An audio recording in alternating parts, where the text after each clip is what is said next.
हुतियों के हमले के बीच अरब सागर में हाल ही में समुद्री घटनाओं के जवाब में भारतीय नौसेना ने क्षेत्र में केंद्रीय समुद्री सुरक्षा अभियान शुरू कर दिया है।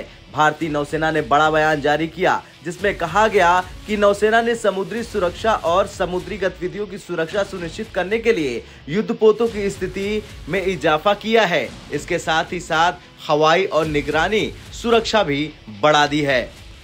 ये कदम ऐसे समय उठाया गया जब हुतियों के लगातार हमले हो रहे, जिससे क्षेत्र में शिपिंग और व्यापार मार्गों की सुरक्षा को लेकर चिंताएं बढ़ गई।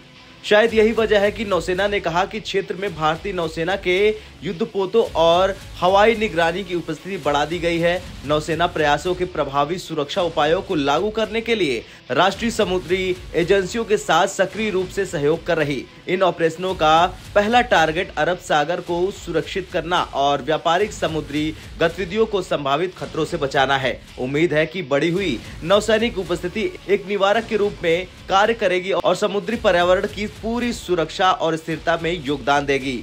देखा जाए तो ये कदम 23 दिसंबर को व्यापारिक जहाज एमवी केम प्लूटो पर एक संदिग्ध ड्रोन द्वारा किए गए हमले के मद्देनजर उठाया जा रहा। हमले के बाद भारतीय नौसेना ने आईएनएस मोरमुगाओ, आईएनएस कोच्चि और आईएनएस कोलकाता सहित कई गाइडेड मिसाइल विध्वंसक भी तैनात किए हैं। भारतीय नौसेना ने आधिकारिक प्रेस रिलीज जारी की जिसमें बताया गया कि अरब सागर के अलग अलग क्षेत्रों में निवारक उपस्थिति बनाए रखने के लिए लंबी दूरी के समुद्री टोही P8I को भी नियमित रूप से डोमेन जागरूकता बनाए रखने का काम सौंपा जा रहा। आगे ये भी बताया गया कि पश्चिमी नौसेना कमान का समुद्री संचालन केंद्र तट रक्षक बल और एजेंसियों के साथ निकट समन्वय में स्थिति की सक्रिय रूप से निगरानी कर रहा।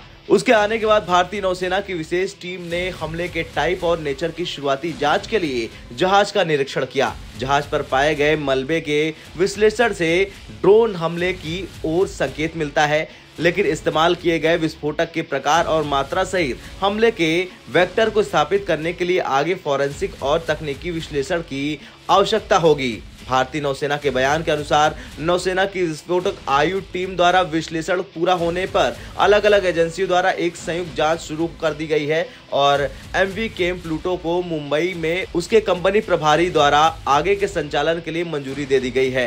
कार्गो के शिप टू शिप हस्तांतरण से पहले जहाज को अलग अलग निरीक्षण अधिकारियों द्वारा अनिवार्य जांच से गुजरना निर्धारित है। इसके बाद एमवी केम प्लूटो के क्षतिग्रस्त हिस्से का डॉकिंग और मरम्मत किए जाने की संभावना है। खैर, जिस तरह से भारतीय नौसेना का बयान आया उसके बाद देखना तो ये होगा कि क्या हाल होगा हुतियों का, क्या हुतियों का हो जाएगा द एंड। आपका क्या कुछ कहना है कमेंट कर जरूर बताएं। ब्यूरो रिपोर्ट, भारत तक।